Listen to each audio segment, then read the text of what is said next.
Hi everyone, and welcome to today's or this evening's webinar for us here in the UK. We've not been around for a few weeks, so it's great to be back and great to see so many of you taking the time out to join us for this session. And thank you, someone is calling in from Portugal. So hello, and I hope you're having better weather than we are having here at the moment. But before we start, as always, may I just draw your attention to the disclaimer that I know you can see on your screen. As you know, trading can be a very risky business, so please don't ever think of using money that you cannot afford to lose. Just very quickly before we move on to the charts and obviously the topics that we're going to cover today, and also how we are going to structure this session, because I know there are quite a few new people who are joining us for the first time. I'm Anna Cooling, and I'll be running this webinar with my husband and trading partner who's sitting next to me. That's my husband David, who will be contributing obviously to what we're going to be covering. Most of you know who are here know that our methodology, our foundational methodology of analysing the markets, the technical side of trading, the charts, is what we call volume price analysis, and it's this unique relationship between the price action and volume. And just in case you don't know where you can discover a little bit more about the methodology, it is actually all laid out in a number of books that you can find on Amazon. This is the first book that sort of kicked off the whole series, as it were, and it just lays out the basic concepts. What we've also done is there is a book specifically for Forex. There's also one for binary options as well. And there are also books that cover the examples for of VPA, volume price analysis, because the beauty of the methodology is, first of all, it takes the only two leading indicators that we have, which is price action and volume, and it explains the different context that these two indicators, how they work, how the signals that we can get, the sort of setups that we have. And as I said, the beauty of them is that they keep recurring. So once you understand the principles of it, you can apply it to any chart and any time frame. It doesn't really matter what that chart is. And it's quite interesting because much later on in this session, we're going to be looking at an asset that most traders don't even think of. It's a 3 times leveraged ETF for semiconductors. And one specific signal was spotted on that chart by, in fact, another trader who contacted me via Twitter. So I went to have a look at the chart, because 3 times leveraged ETFs is not something that I deal with on a day-to-day basis. And I could see exactly what he meant, and he was very excited by it because, as I said, this signal had come up on this chart, and we will look at the chart. But if you didn't know that it was a 3-time levered ETF, it doesn't really matter, because you'll see exactly the same thing on another chart that I've also got up, and I will show you later. Now, volume price analysis, how we've, as I said, you've got volume and price, but there are 3 other very important elements to the methodology.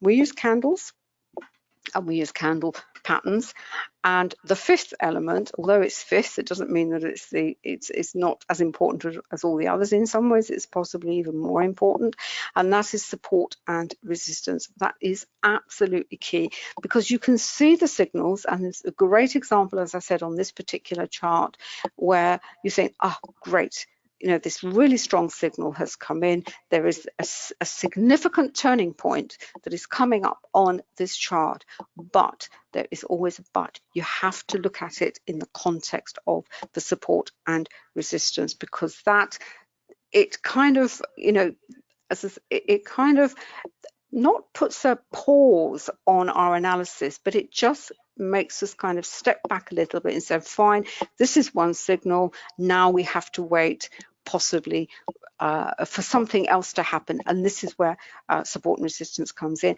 and also time. And by time, I mean in this case multiple time frames. Now, in between the foundational methodology and the time up here, we have indicators. We have standard indicators and or proprietary indicators. We have our own. We've developed them through our company, Quantum Trading. You will see some of them on the charts. Some of our charts don't have any indicators at all. They just have price action and volume. And what we say is you start with the bear chart, you really get to grips with the 5 elements that make up VPA, and then it's up to you how you would then like to use the myriad of indicators that are out there in the market. But until you understand the chart structure through the prism of VPA, it's almost pointless starting with indicators, because you don't, forgive me, but you really don't understand what the chart, the narrative of the chart, and I suppose that's what VPA gives you. It gives you the current narrative of the chart, but also more importantly is what the narrative is likely to be moving forward. So apologies if I've gone a little bit over on the explanation, but I really just wanted to cover that in a little bit of detail. I will be having NinjaTrader, and I will also be using my MT4 platform. In fact, I'm just going to go to our what I always start with, which the currency strength indicator and the dollar index and the matrix. Now, how we are going to structure this session, because we're actually going to cover quite a lot of ground, but we're not going to sort of chop around, because what we're going to do with this, with the recording that's going on at the moment, is we are actually going to split it up. So the first part of this session is going to be more focused on the Forex market. That will be one recording, and then we will switch to the broader market. We will switch to indices, some stocks. I'm not sure we're going to do commodities today. I think it's just going to be indices and stocks. Now, if your interest is in the latter half of the session, and you say, well, Forex is nothing to do with me, could I possibly persuade you to stay? For the simple reason that the markets, the capital markets, they don't trade in isolation. They're not silos. They all connect in some way. They all have relationships. There are relationships between commodities. There are relationships between some currencies. There's relationships between the stocks and currencies as well, and in particular the US dollar. And then we have, of course, the bond market, and you have a relationship between what's happening in the bond market and also the stock market, but also the currencies, and again in particular with the US dollar. So this is why, not because we're starting, Forex is important, and I would urge all traders, regardless of what you trade, whether it's Forex, you really do have to, if you're not just doing Forex, if you're doing Forex, you have to know what the other markets are doing, and if you're in one of the other markets, you really have to understand sometimes the drivers that can come specifically from the currency movements. Now, we've obviously not been around for a few weeks. What have we been doing? We've been working full-time on the upcoming stock trading and investing program, which is going to be a complement to our Forex program. It's I must say, when we first started, we thought it has turned into, we believe, I can honestly say, a hugely comprehensive program, because we put elements in there which we've not seen anywhere else, and we're really, really excited with what we've done, and we hope to be able to give you more information about its launch very, very soon. And we've also taken the opportunity to have a little bit of a break. We went off to Italy for the first time in 3 years, had a wonderful time.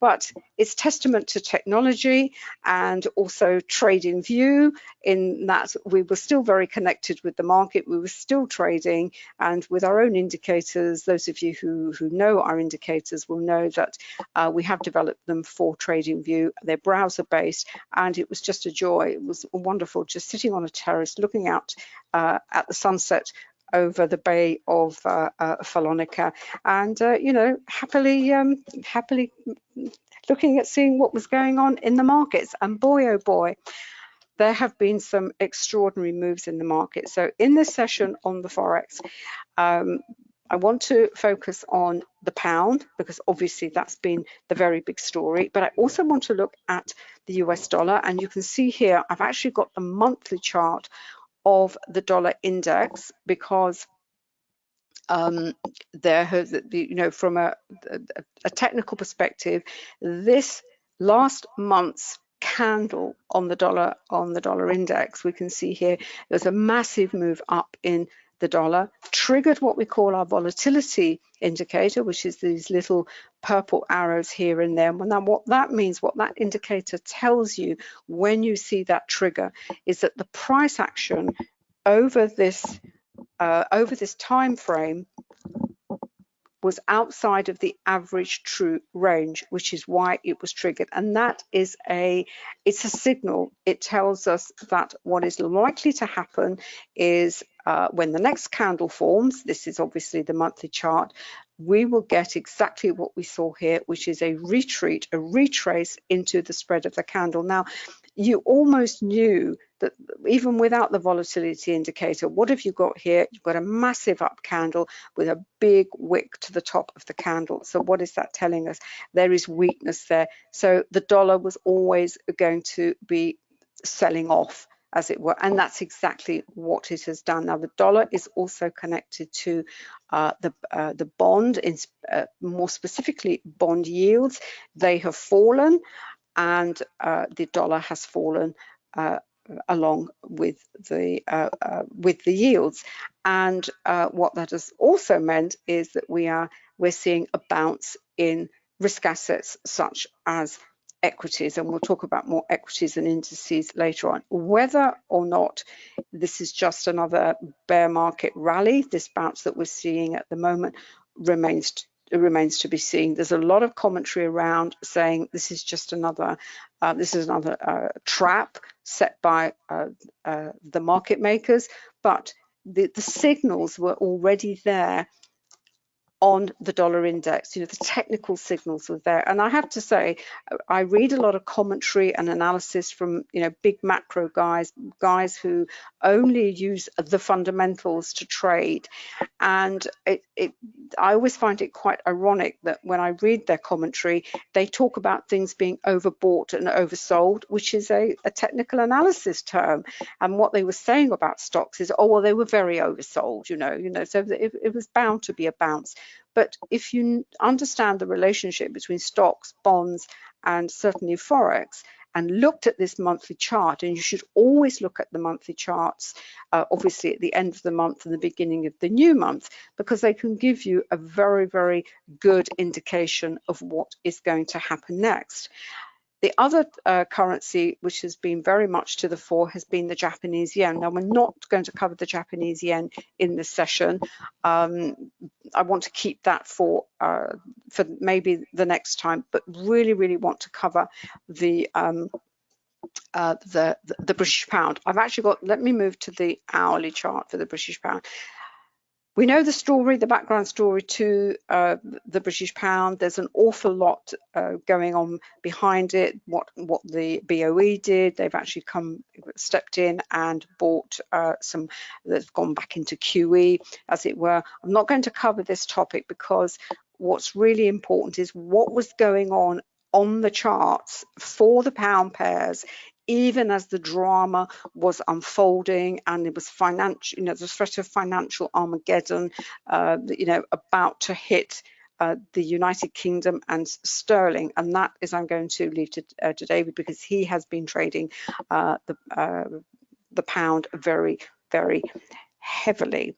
What I would also say about Forex in general, in fact, I think I've got the details up here, if you bear with me at the moment. We're obviously in the fourth quarter. This quarter, they're going towards the end, year end, as it were. Traditionally, markets will be looking to give themselves a bit of a boost. We've all heard about Santa's rally. I know it's only October, but we're already talking about Christmas here. Volatility tends to pick up, and it's certainly picked up in the Forex market. Volatility can be good, it can be bad as a trader. If you understand what its function is and how you have to approach it, and you approach it with care.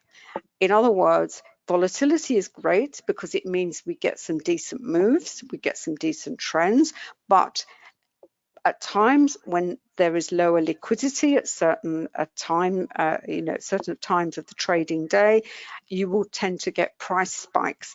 And as we move further and further towards year end, liquidity will start to fall, and if you've still got elevated volatility, you may get more and more of these spikes. Now, what you can do is you can check yourself in Forex what is going on in terms of the volatility, and you can do it two ways at investing.com.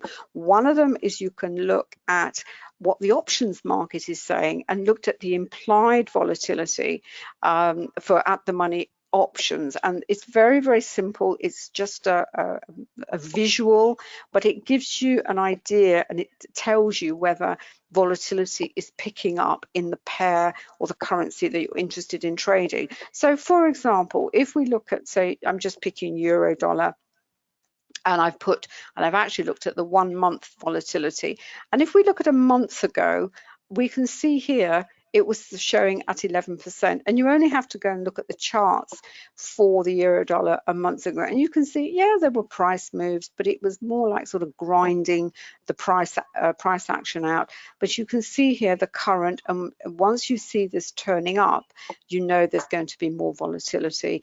And as I said, volatility means movement, it means momentum, but when there's too much volatility, you've become a lot of whipsawing, a lot of chop, and you can get very, very badly burnt. But to go back to the chart structure and understanding it through the prism of volume price analysis, in other words, are you in a trend? Are you in a congestion? Are you in a pullback? Are you having are you at a bottom? Are you looking at a reversal? And you look at the volatility, what it will tell you is it helps you assess the risk of any trade. So for example, if you've got high volatility and you look at the chart and the chart is clearly in a congestion phase, then any trade that you take when the chart is in this congestion with high volatility, chances are you're going to be chopped out fairly quickly. Does it mean you can't take a trade? No, it doesn't, but it means you're probably not going to be in there for very, very long. So that's when we look at just see what the implied volatility, what the options market is telling us about the individual currency pairs. And let's have a look at, you can see here, dollar Mexican peso. You can see the difference between the statistics for euro dollar, which is actually even at 11, 12, 13, it's very stable. Compare that with the dollar Mexican peso, and immediately you can see the higher numbers, and you can see it's moving higher. Dollar Mexican peso is a volatile pair anyway, and of course the other one is the dollar. This is the Turkish lira. I don't think the chart is going to, let's see if I can get the chart to come up and see what the numbers are. No, it's not playing, it's not cooperating at the moment. We know the dollar TRY is very volatile. Now, the other way you can check it, there is another way. Let's have a look. Yes, in investing.com, which is a brilliant free site, by the way, to give you an idea, because volatility is obviously a range that, what's it been moving? What does it move, or what is it likely to move statistically? And we can see how volatile the pound, the cable has been, because investing.com gives us this data. So if we look back to the beginning of September, what do we have? The daily sort of average pips for pound dollar, reasonable, 122, and then suddenly it ramps up to 162. Now we know why that happened, but it's useful to have this information in your background, in the background. It's part of what we explain in our Forex program, understanding your currency and currency pairs. They all have their own characteristics. They all move more strongly at certain times of the trading 24-hour cycle. If we look at cable here, it tells us exactly when is the, when does it move most? Well, we look here between 12, which is just before the New York Forex Open, and 14, 3 o'clock, which is when we have the Wall Street Open. We can see here that is it's moving the most, and it's at its most liquid because we have London, Europe, and we have North America. And it even gives us the kind of days when, statistically, is it more likely to move? And just to give you an example, let's go and have a look at what the dollar TRY does. Here we are, just for comparison. Yes, yeah, you've got 500 pips here. I haven't got the daily numbers. Very, very, very, you think, oh, great, 500 pips, but it comes with consequences, and also sometimes brokers won't even allow you to trade these very volatile pairs, or the spread is absolutely enormous. The other one, which is quite volatile, is the dollar South African rand. As we can see here, massive movements. And if you're a new trader, really suggest you stay away. Stick to the majors. What have you got? Aussie dollar. Here we are. Sort of, you can see the difference in the pips. That doesn't actually come up, the pips there. Let's have a look. Let's try another one. But you'll find them much more stable. Let's have a look. Dollar CAD. Yeah, let's have a look here. I'm not sure, that's not showing any numbers. And interestingly, the dollar CAD, again, you've got two local currencies, i.e. to the North American session. Is it any wonder that they're most heavily traded at this particular time in the afternoon? So that's what I wanted to say. That's what really going to cover a lot on the pound. What's happening this week in terms of news? The big news is going to be on Friday, which is obviously non-farm payroll. Employment is now center stage with regard to what the Fed may or may not do with regard to interest rate rises, but also there's this kind of belief that's been taken up by the market that because the labour market is not going to be as strong as it has been, the Fed is they're already thinking ahead to next year, and thinking of when they're going to start cutting. They've taken them as high as they're going to tame inflation, and next year, when are they going to start cutting? And because the market is always forward thinking, which is partly explains why stocks have risen. I'm going to cover that little bit more in the section that we're going to talk about with regard to stocks. I mentioned bonds. You will see written, you will hear on news channels, everyone talks about the 2 and the 10. That's the 2-year and the 10-year Treasury. The Fed actually pays attention to the 3-month and the 18-month. Again, I'm going to talk about it a little bit later in the second half, and in the second, this will be the second video from this session. And it's very interesting that they are looking at such a short-term horizon with regard to where interest rates may or may not be going. For myself, I'm not in any position at the moment. I've actually been trading off my MT4 platform. I was short the NASDAQ and came out late Monday afternoon when the bounce suddenly happened. Obviously, last month it was a complete washout for stocks. September is a much more dangerous month for stocks than October. Everyone thinks October is a bad month, but it's only because we had two of the biggest crashes in history in October. One was the 29 and the other one was the 87 crash. But September is statistically much worse for stocks. Then we come to October. Aside from those two big events, you do get this sort of run up into what we call Santa's rally.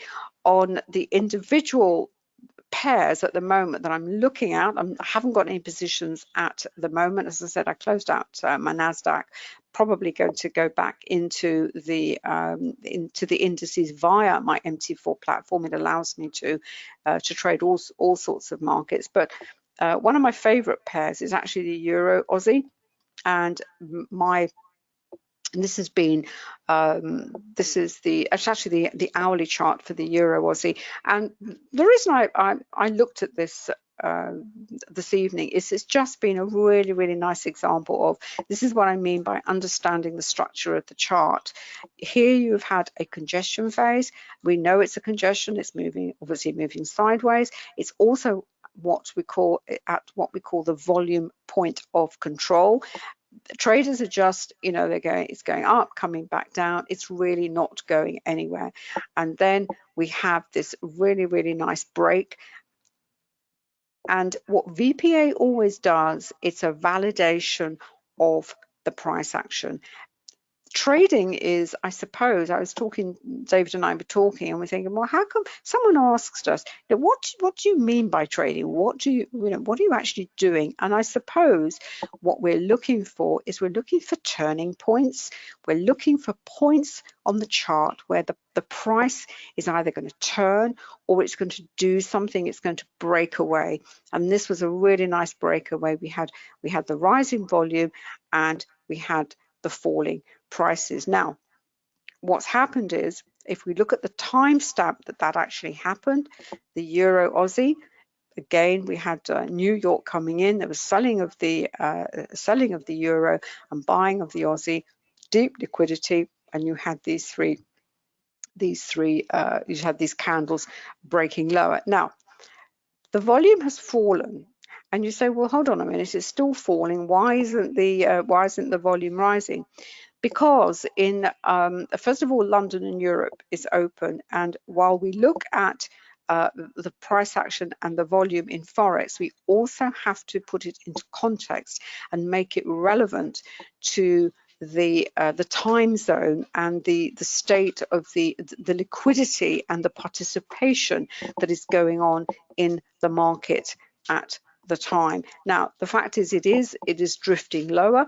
There's still, for the time, I think the volume is okay. It's not as, this is what we wanted in confirmation in terms for the breakaway. And the next question is, well, where is this price going to? And this is where support and resistance comes in. The volume point of control, which is volume price over time, is here. It's broken. That also gives us levels, these levels that we see here, that we see here, that we see here, but we also use price-based levels, and this is this price-based here. And it's the most logical stopping point for this pair is going to be here. And we're also going to be coming up to the end of the US session. We're going into Asia. The chances are it's simply going to go sideways. But it was just a really nice example of VPA, of, as I said, one of these signals given by volume price analysis as a breakout, and the validation and confirmation that it gives to the price action. Right, I'm going to stop there. I'm now going to pass over to David. As I said, we've looked at a quick look at the Dixie. Always look at no matter what time frame you trade, have a look when it's month end, have a look at the monthly charts. And if you have these strong signals, it almost tells you, how the new month is going to start. Whether it's going to carry on in that vein always remains to be seen. But as I said, the monthly charts are hugely important. The yen, big story behind the yen, but that deserves a session all of its own. But it's really been all about the pound. So I'm going to pass over to David.